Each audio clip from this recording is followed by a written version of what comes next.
and gentlemen, welcome to another of our talks. A pleasure to see you all. We'll be talking today about something, again, that many of you know about, but perhaps not in detail. Talking about revolutions is always an interesting phenomenon. Revolutions tend to happen when there is some kind of unpleasantness, and often it's economic. And before I go any further, I just have to, it reminds me of a story. This is a true story that I read in the papers several years ago. It happened in an affluent community in the western part of the United States, which, for want of a better name, I'll call Beverly Hills. A teacher there had a class of students in a grade school. And these were young students, but they all had grown up in very prosperous families. And she worried they do not understand that not everyone lives like they do. So she gave them an assignment. Write a story about a poor family. Monday morning, they handed all their stories in. She got a quick idea of just how long a task she had set for herself when she began reading the first story, which began as follows. Once upon a time, there was a poor family. The father was poor, the mother was poor, the children were poor. The butler was poor, the chauffeur was poor, the cook was poor. We are talking about Russia, and we are talking about Russia starting about 150 years ago. The Russian czars lived in almost unbelievable luxury. For those of you who've never been there, the Winter Palace has some hints of that today. They have malachite, solid malachite and lapis lazuli vases there that are 9 feet tall. They had a lot of money. Their peasants, unfortunately, did not. While they lived in incredible luxury, most of their peasantry lived in awful, almost unbearable squalor. And as the 19th century began, and Russia began to industrialize, their cities grew, people were brought in from the countrysides to work in the new factories, and their situation in life, if anything, got even worse. And misery breeds revolution. On the 1st of March, 1881, Tsar Alexander II, he was liberal, he was working to improve the lot of his people. But a rebel threw a bomb into his carriage. It killed him on the Ekaterinski Prospect in St. Petersburg. When we get to St. Petersburg, the church on spilled blood stands on the exact spot where Alexander II was killed. At his deathbed were his son, who would be Alexander III, and his grandson, who would become Nicholas II. They saw just how the people had repaid their father and grandfather for his sympathies toward them. On the 8th of May, 1887, a 20-year-old college student by the name of Alexander Yulanov was executed. He had been planning with others to assassinate Alexander III. They never did, but he died that night. He had a younger brother named Vladimir, and Vladimir learned the lessons of his elder brother. On the 8th of December, 1895, Vladimir Yulanov was arrested in St. Petersburg for trying to organize the workers. He was sentenced to Siberia, a 4-year sentence. This is his prison identification card. He spent 4 years in Siberia, was released on the 31st of January, 1900, and immediately left the country. In 1899, a young man by the name of Lev Bronstein, this is Lev Bronstein as a boy. His father was a prosperous farmer in the Ukraine, but he was arrested for writing and distributing revolutionary pamphlets. He was sentenced to 4 years in Siberia. When he was released, he left the country. He went to London and knocked on the door of a man by the name of Jacob Richter. Jacob Richter opened the door, saw him, and said, "The pen is here." Jacob Richter was one of 151 aliases used by, this is Vladimir Yulanov. Of course, he selected one of his aliases, and it's the name by which we all know and love him, Vladimir Lenin. On the 29th of May, also in 1899, a young theology student in the city of Tiflis in Russian Georgia in the Caucasus Mountains, this, by the way, is Lev Bronstein as a young man, and he changed his name from Lev Bronstein to, not Stalin, that's Leon Trotsky. This is Joseph Drugashvili. Joseph Drugashvili was the theology student who was expelled for revolutionary activities. On the 2nd of April, 1902, in the city of Baku, on the Caspian Sea, he was arrested, sent to Siberia with a 4-year sentence, but he didn't stay. He escaped after 2 years, came back, and began working as a rebel, and this is Joseph Stalin. By 1904, the European powers, and Russia was one of them, have been carving chunks out of China for several generations. China was weak. China was essentially helpless in their hands. The Russians have been one of them. They, along with other European powers, had sent forces to China to put down the Boxer Rebellion at the end of the 19th century. The Russian troops stayed after the rebellion was over in Manchuria, which outraged the Japanese. The Japanese complained endlessly about the Russian occupation of Manchuria. But now Nicholas II was the Tsar, and that didn't bother him very much at all. Nicholas was a very nice man, but not a strong man. However, he had 2 first cousins. Both of them were very close to him. And one of them was Wilfred II, or not, excuse me, not Wilfred, Wilhelm II, the Kaiser of Germany, who regularly wrote him. They visited one another, and Wilhelm regularly wrote him letters about the Far East. He said, forget the Japanese. They're just paper tigers of the British. You are the admiral of the Pacific Ocean. Not only should you stay in Manchuria, you should take even more. Nicholas's wife Alexandra fully agreed with that, and so did his ministers. They knew there was trouble, they knew there was unrest, and his ministers said to him, all we need to put down this possibility of revolution is a small, victorious war. And so the Russians not only stayed, they occupied Port Arthur. This is Port Arthur in 1904. The Russian Pacific Fleet occupied Port Arthur, and they more or less goaded the Japanese. On the 26th of January, 1904, Japanese torpedo boats attacked the Russian shipping at Port Arthur. Nicholas had his small war. Thousands, tens of thousands of recruits gathered in the great square outside the Winter Palace in St. Petersburg. They sang God Save the Tsar. They pledged their loyalty. They marched off to war. Unfortunately, that war was 7,000 miles away on the Pacific coast at the end of a very, very shaky supply line.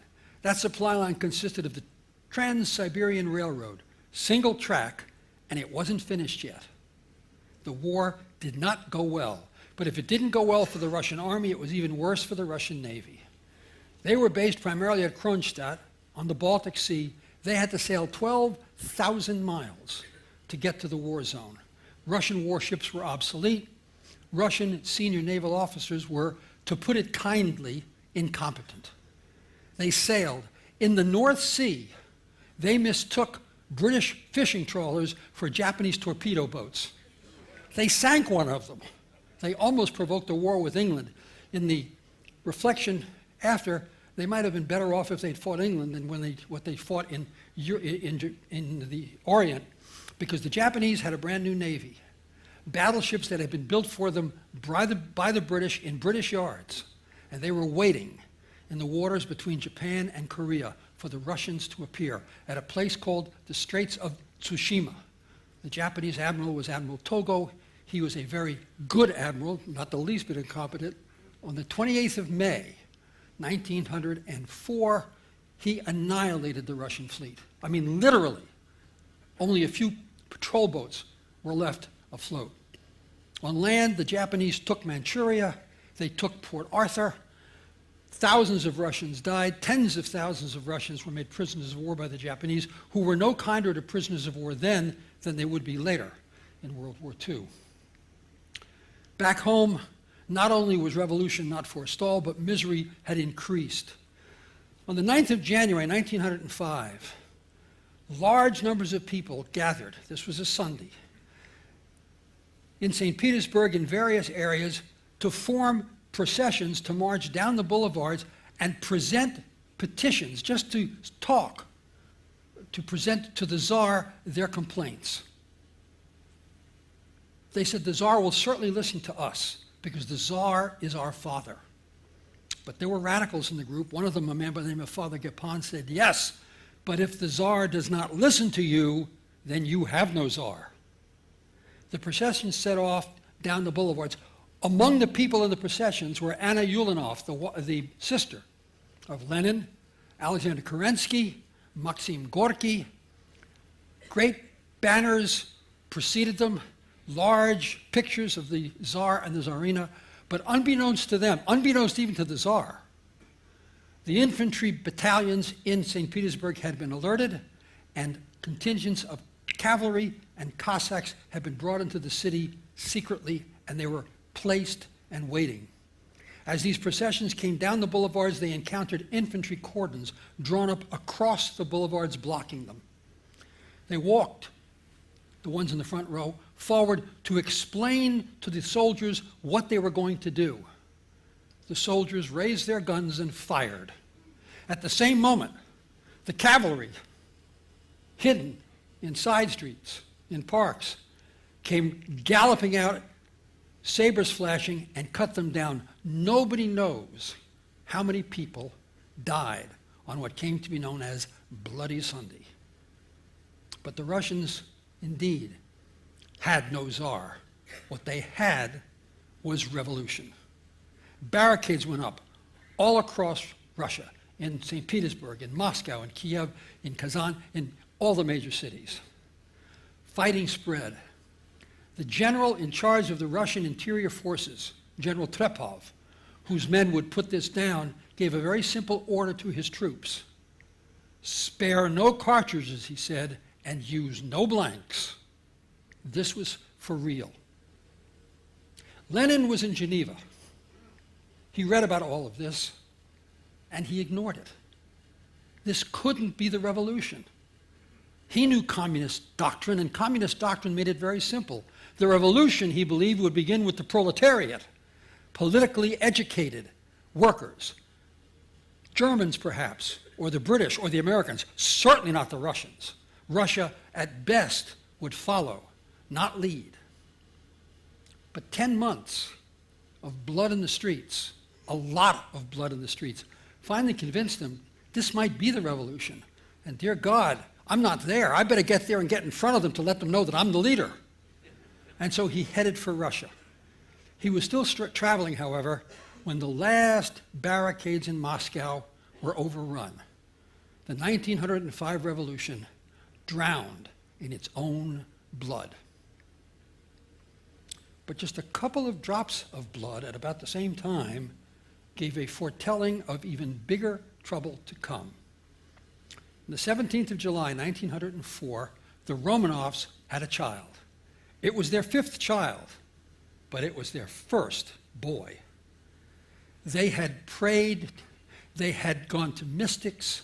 Nicholas routinely sat in seances and talked to his dead father, Alexander III, to get a son. The Romanovs needed a son, and now they had a son, who they named Alexei. But Nicholas's diary made a very ominous entry just shortly after his birth. There is this constant bleeding in little Alexei.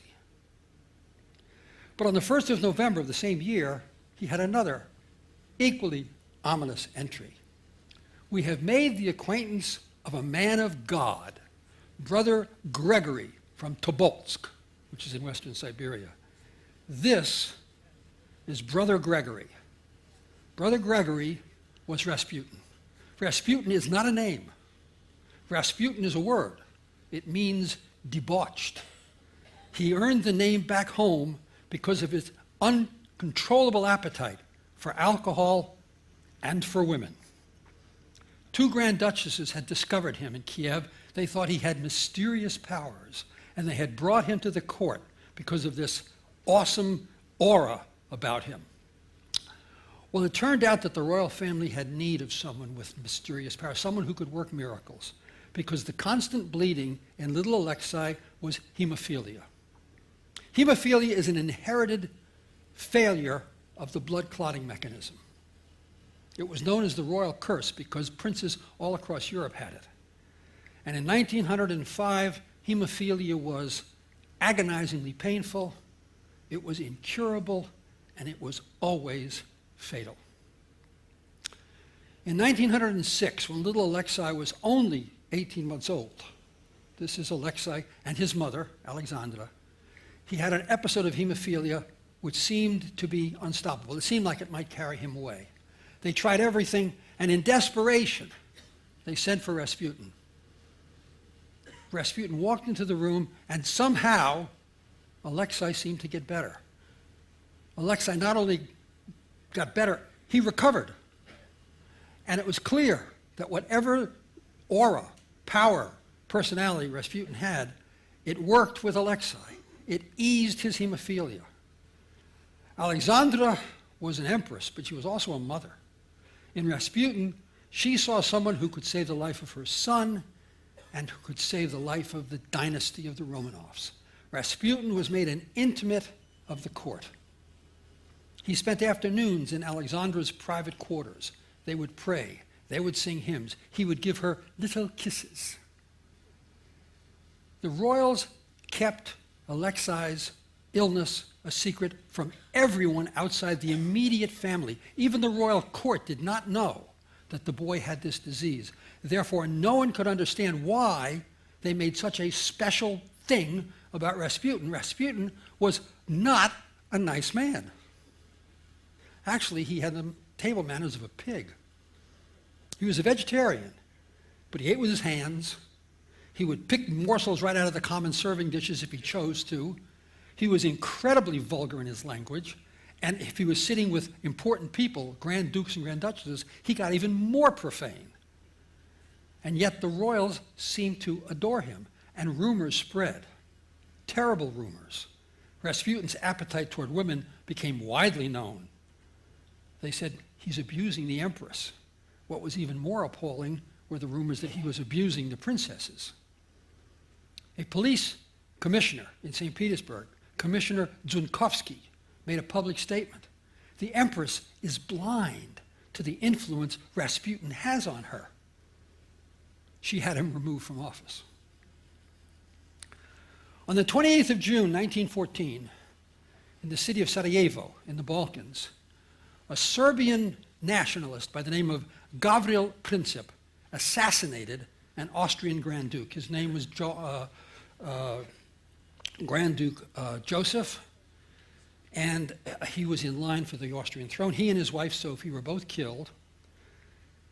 But at the time, it didn't seem like such a big deal. Even the Austrians weren't all that upset about it, although the Austrian emperor was his son. But one thing led to another, almost like a row of dominoes unstoppably falling. Click, click, click, click. Europe slid into war. Nicholas of Russia, Wilhelm of Germany, and George V of England were all first cousins. They knew each other very well. They regularly visited back and forth. In photographs of the time, you cannot tell the difference between George V of England and Nicholas of Russia. They looked so much alike. First cousins like that wouldn't make war on one another, would they? It turned out they did. But Nicholas was convinced in the end that Willy, his dear cousin Willy, would not make war on him. But Willy would. And Willy did. In August, Nicholas made a pronouncement in the Grand St. George's Gallery in the Winter Palace, the same pledge that his great-uncle Alexander I had made when Napoleon had invaded 100 years earlier. I will never cease fighting as long as one foreign soldier remains on our soil of the motherland. Russia went to war. She mobilized 5 million men and headed them west to meet the Germans. The Germans had a very specifically worked out battle plan, which they almost but not quite followed. But part of their battle plan was that 2/3 of their army would turn east at the start of the war. The other third would turn west and just hold the line while the bulk of the German army destroyed the Russians. That German army met the Russians on the Polish border. 5 million Russians were in the initial assaults. Russia only had 4 million rifles. Soldiers in the Russian army were arranged so that the men in the second rank in an attack had no guns. but they were told, as you advance, pick up the rifles that the men from the first rank dropped when they were killed. Still, 5 million was an unstoppable number.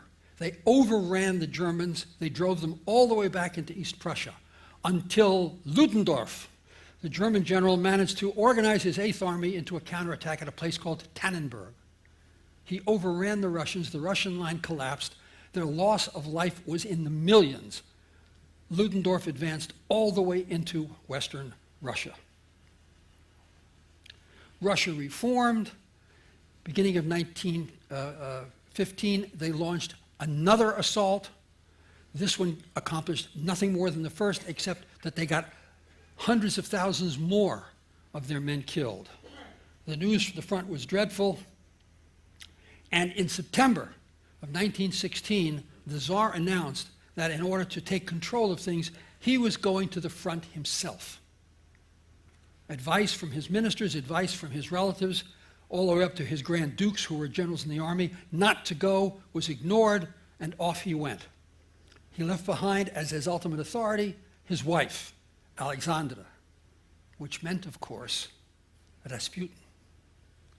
Rasputin began giving orders, contradictory orders, ridiculous orders, but they had to be obeyed because they were in the name of Alexandra. Word reached the Tsar at the front. You must do something about Rasputin. The home front is falling apart. He wouldn't hear of it. Rasputin is just a simple, pious Russian man. Speaking to him strengthens my heart. And so the situation back home steadily deteriorated. Everyone wanted Rasputin dead. The monarchists on the right wanted Rasputin dead because he was destroying the reputation of the royal family. The rebels on the left wanted Rasputin dead because he was part of the royal family. Everyone wanted Rasputin dead. Assassinations were attempted. They all failed. Until one man, a very unlikely man, came forward with his plan for an assassination of this evil force. And he was a prince. He was Prince Felix Yusupov. The Yusupovs were the second richest family in Russia. Only the Romanovs were richer. Felix was a remarkable young man. As we can see, he was very handsome. He was married to the Princess Irene, but one of his favorite hobbies was dressing as a woman, going out with his friends to a cafe, entertaining the crowd as a woman, and drawing the attention of men. He loved that. Make of that what you will. He had his little gang, 3 men, Grand Duke Dmitri, his very good friend, a doctor named Lazarets, and a nationalistic politician named Putiskevich. Their plan was simple. Yusupov would invite Rasputin to his home for a late-night party. Rasputin loved late-night parties. And when they got him there, they would kill him. But there was a police station nearby, and they feared that gunshots might be heard. So the killing had to be silent. The night they chose was the night of the 16th of December, 1916. That afternoon, Yusupov prepared a tiny little lounge room on the ground floor of his mansion in St. Petersburg. You can visit it, by the way. It's preserved. This little room is just as it was that night. He laid out plates of cakes, beakers of wine. Rasputin never drank vodka, only port wine and Madeira wine, but lots of it. Dr. Lazarus arrived with a vial that he had prepared. He said, there's enough cyanide in this to kill 100 men. He spiked all the wine, he sprinkled it over all the cakes, prepared it, a deadly, homicidal feast, and then, emotionally exhausted, he left. But Grand Prince Dmitri and Putiskevich were there. They were upstairs in a room waiting. Once Rasputin was dead, they would take care of the body. 2 o'clock in the morning, Yusupov came back to his mansion with Rasputin, who was already drunk. Took him down into the little lounge. They had picked a special record to play, and they put it on. The recording was Yankee Doodle Dandy. While it played, Rasputin sat for a few minutes, and then he sampled a glass of wine, took a cake. Yusupov played his guitar, sang some gypsy songs. Rasputin drank and drank and drank, and the only thing that happened was he got drunker. Finally, Yusupov, very upset, ran upstairs crying to his two friends, Dmitri and Protaskevich, "He's not dying." He opened a cabinet, took out a large pistol, went back downstairs. This is a tiny room. He stepped into the room. Rasputin was standing at the mantel. He turned. He was no more than 2 feet away. Yusupov shot him in the chest. Large caliber pistol. Rasputin fell to the floor. Yusupov could see he wasn't dead, but he clearly looked like he was dying. He sounded like he was dying. Terrible gasps. Yusupov couldn't stand the sound. He ran back upstairs to give Rasputin a chance to die. The three of them waited. When a suitable amount of time passed, the three of them came back downstairs. Yusupov stepped into the tiny little room. Rasputin was lying exactly where he had fallen. Both eyes closed. He looked dead. Yusupov reached down and shook him to make sure. Rasputin opened one eye, grabbed his lapel, and stood up. Yusupov was frozen in horror. He couldn't move. Rasputin turned away, staggered out the door into the outside courtyard, which was covered with snow, and began working his way along the wrought iron fence that separated the courtyard from the street. Protaskevich came to his senses. Protaskevich ran outside behind him. Protaskevich was a good shot, and he had his own pistol, a Colt .45 revolver under his coat. He drew the pistol, and from 3 feet away, fired 3 shots at Rasputin, hit him in the back. Rasputin went face down into the snow again. Protaskevich walked over and shot him again in the head. These shots brought the police, who appeared on the other side of the wrought iron fence. Protaskevich, a politician, knew what to do. He drew himself up. "I have killed Grishka Rasputin, enemy of Russia and the Tsar." And the police said, "Thank God, finally." Protaskevich swore them to secrecy. "Excellency, we are Russians. Don't worry." They left. Protaskevich and Dmitri picked up the body, put it into the back of a car, and drove to the nearby Neva River, onto the Neva River Bridge to dispose of the body. There were cords and weights in the car. Everything was ready. They picked up the body, carried it out of the car to the railing of the bridge, and threw it over. The river was covered with ice, but the body hit the ice, broke through, and sank. And then they noticed that the cords and the weights were still in the car. They hadn't tied him up. So they tied up his fur coat and threw that through the hole, and it sank. And then they saw that his boots were in the car. And so they took the boots, one and then the second, and threw them over the railing. The first one went through the hole and disappeared. The second one landed on the ice. But they were done. They drove away, leaving behind a hole in the ice with a man's boot next to it, like a big sign. "He's in here." By morning, the police had found him. They did a preliminary autopsy. He had water in his lungs. He was alive when he went into the river.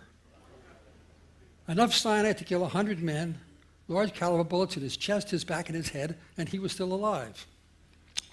We'll never know. No autopsy was allowed by the Empress. She had him buried in a public park. 3 months later, when things got bad, revolutionary soldiers dug him up and burned the body, which leaves us with a mystery. I like mysteries. But his death solved nothing. By February of 1917, the stores at home were empty.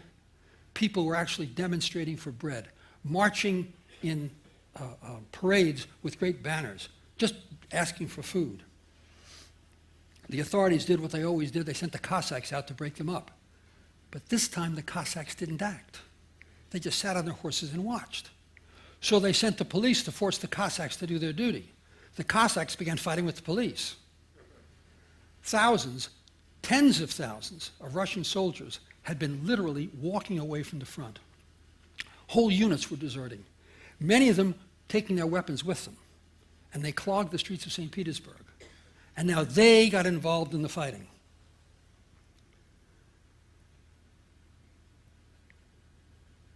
It was clearly the beginning of revolution. The Tsar rushed back from the front, finally, but he was much, much too late, probably a generation too late. On the 15th of March, he was forced to abdicate. Alexander Kerensky formed his provisional government and took power. Such as it was, the royals were placed under house arrest at the Summer Palace at Tsarskoye Selo, just outside of St. Petersburg. They waited there. They expected that his dear cousin George V would give them asylum in England, and they waited for that. Lenin was in Zurich this time. This time he didn't wait all that long. Whether Russia was supposed to be the first one in revolution or not, this might well be the revolution. This time he knew he had to get back, but this time he had a problem because there was a war between him and Russia. Travel was impossible, but there's an old saying, and the old saying is, the enemy of my enemy is my friend. His good friends, the Germans, arranged a special secret train. It picked him up at the Swiss border, a single car, all the curtains drawn. No one knew who was in that train. It went without a stop all the way across Germany to the Baltic. Churchill later said, like carrying a plague bacillus in a test tube.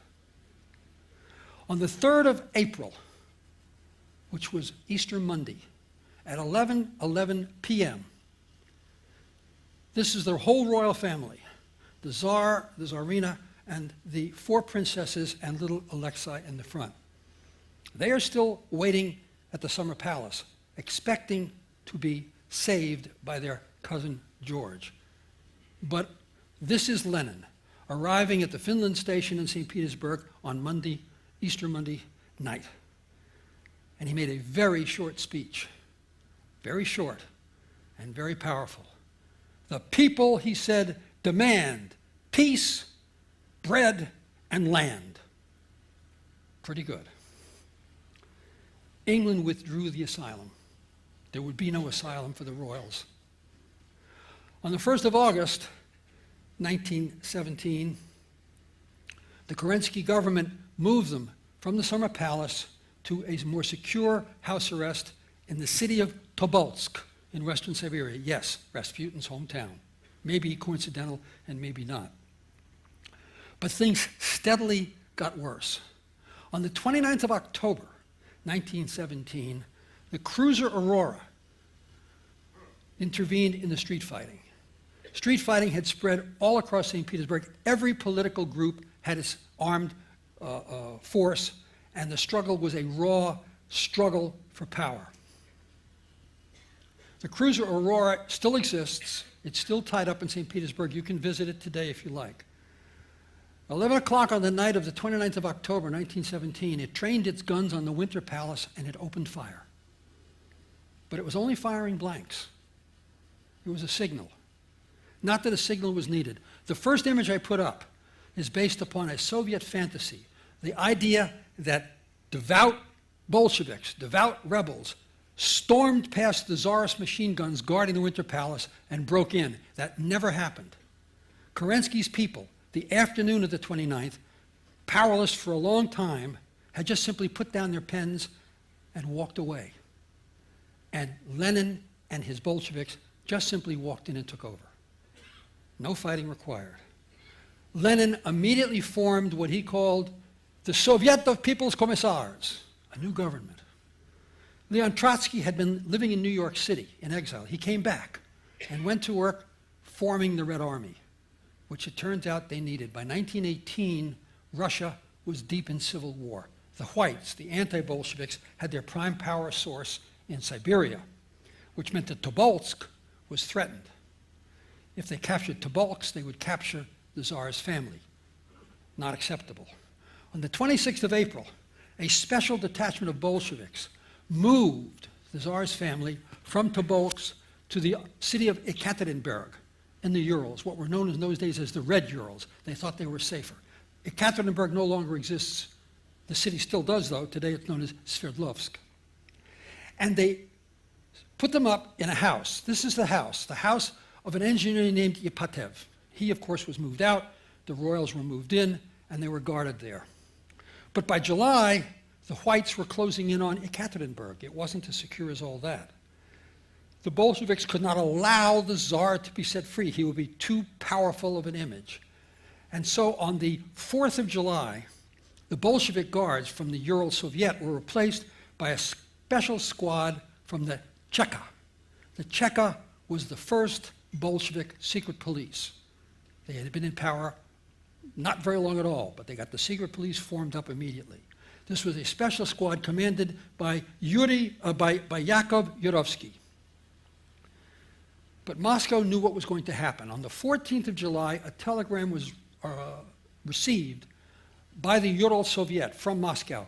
To this day, nobody will admit, whether they know or not, who actually wrote that telegram. But what it said was very simple. Liquidate Nikolai Romanov, the ex-Tsar, and his family.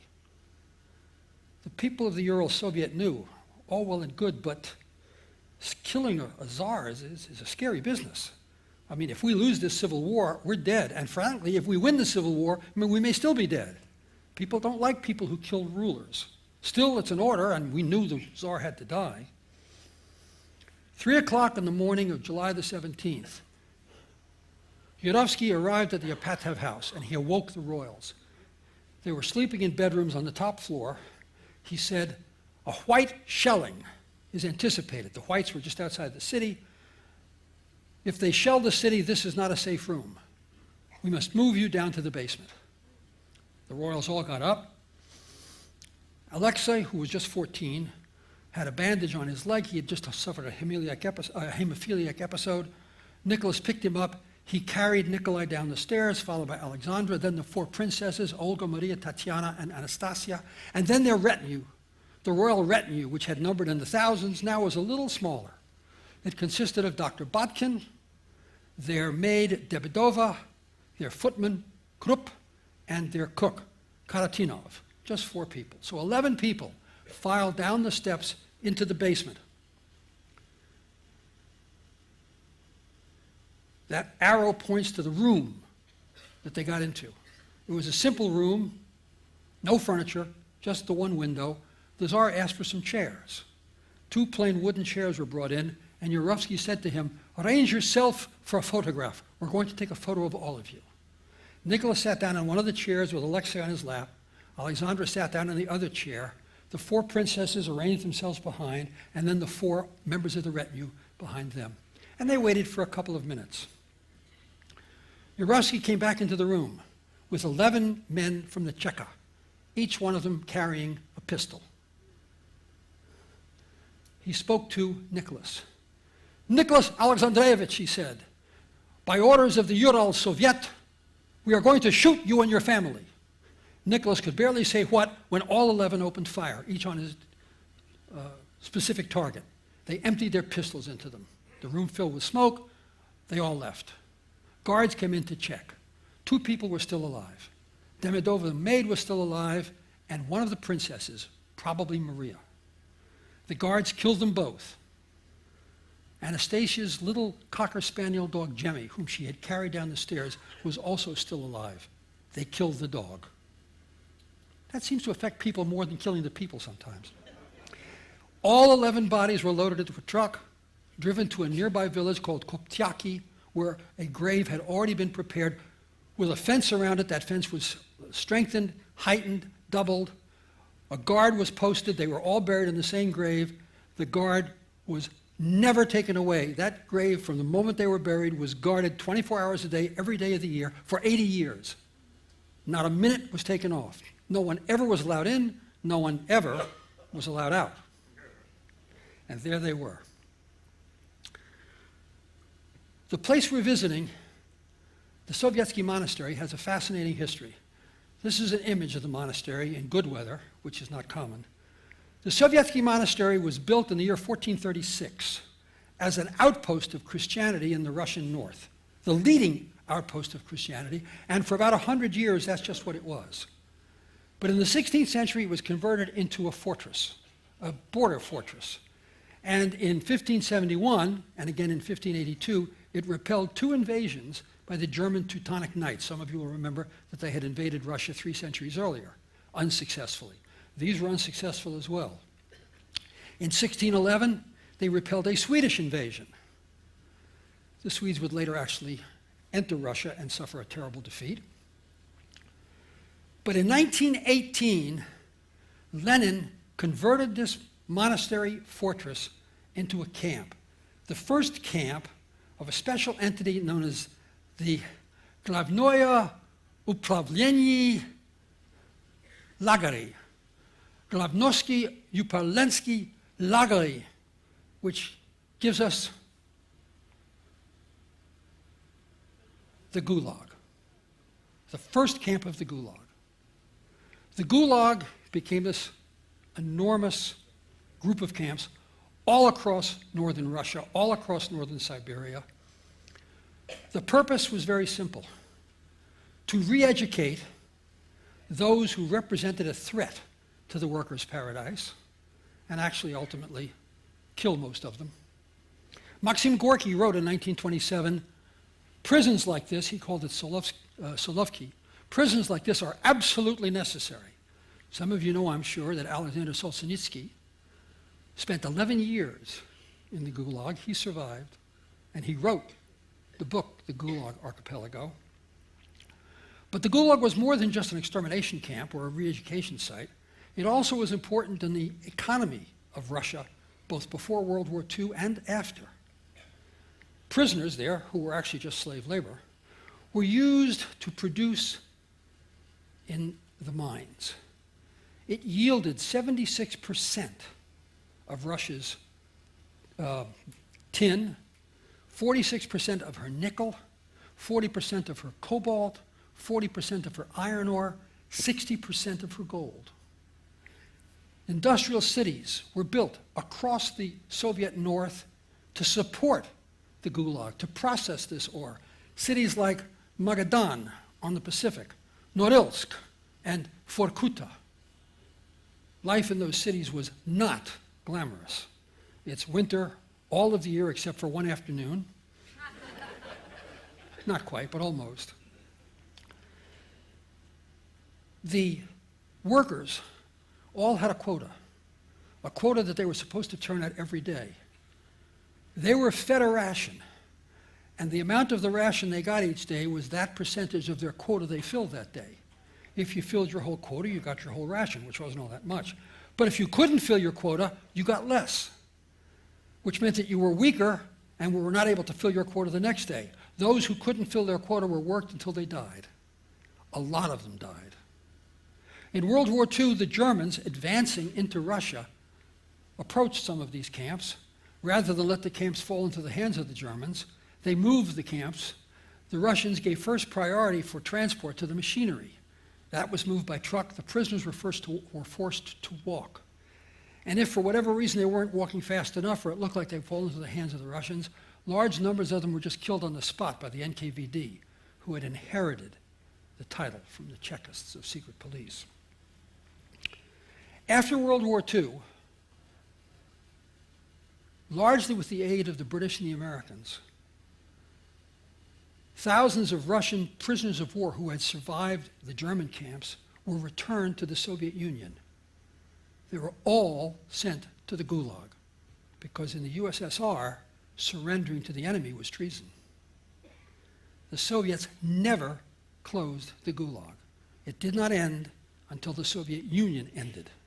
We do not today know, by even a remote guess, the numbers who were imprisoned there, the numbers who died there.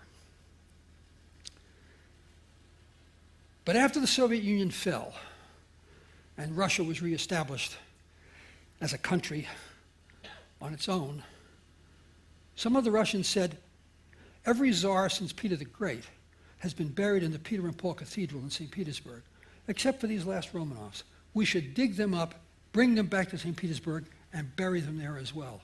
And so a group of Russian scientists went to that grave site that had been sealed for 80 years, went in and opened the grave. 11 people died in that cellar in Ekaterinburg. In the grave, they found 9 skeletons. Skeleton of a man, a woman, actually 6 adults, between the 4 members of the retinue and the Tsar and the Tsarina, and the skeletons of 3 young women. One of the princesses was missing, and so was Alexei. When the killing was done, Yudovsky personally gave Alexei a double coup d'etat, 2 shots in the head, along with the other wounds, and he was a hemophiliac. He could not have survived that night. But that was him. In any case, the remains were brought back to St. Petersburg, and in a special chapel, the St. Catherine's Chapel in the Cathedral of Peter and Paul in St. Petersburg. They were reinterred. The chapel still stands. This is the kind of work that they did in the Gulag until they died. And this is the St. Catherine's Chapel in St. Petersburg, and we have 5 bodies buried under 8 marble plaques. We don't know where Alexei's body is. And of course, the ultimate question is, this is Anastasia. There was a woman who ended up in the United States. The name she ultimately chose was Anna Anderson, but she had claimed all her adult life that she was Anastasia. You remember the movie, you remember the play. In 1984, she died in Fairfax, Virginia. But shortly before she died, she had had some medical work done, and some of her tissue was preserved. And so in 1994, 10 years later, that tissue was tested for DNA and compared with the blood of the nearest living relative of the Romanovs, who was Prince Philip of England. The test indicated, but not with certainty, with a high probability of certainty, that Anna Anderson could not be related to the Romanovs. So what happened to Anastasia? We'll never know. Some mysteries of history are worth keeping. It brings me to the end of this story. Our next story is going to be in a few days when we are approaching Norway, and it is a story about Norway, a story some of you may know something about, but it's a fascinating story. I call it Norway's Heroes and Hitler's Atomic Bomb. The Germans were working to get one, and a tiny handful of Norwegians stopped them. It's a great story, and in a few days we'll have that story. I'll be taking questions in a moment. Just want to point out again that these stories are all recorded on CD. We have handouts back in the apropos shop, and they're available there if you're interested. Anyone have any questions about today? Not even one? I'm sorry. Oh, I'm sorry. Sir. Why did the British refuse amnesty? Why did the British refuse? In contrast, you mentioned Prince Philip. Yes. He was whisked out of Greece by a British cruiser. And Trotsky wanted him out. He wanted The question is, why did the British refuse asylum to the royal family? Prince Philip was a Greek who was saved by the British before World War II. I think the British never made it publicly known. George was a close friend of Nicholas, but the stories coming out of Russia about what the Tsars had always done, but which were always sort of looked away from, it was felt, I'm sure, were just too unpalatable. The royal family in Britain probably decided that they just didn't want to stain their reputation by rescuing these people who an awful lot of British also felt really deserved what was coming to them. In any case, it was never made publicly known. All we know is asylum was withdrawn. It happens. If we have no other questions, in a few days we'll tell you the story of Norway's heroes and Hitler's atomic bomb. I hope to see you all for that one. Thank you all so much for coming today.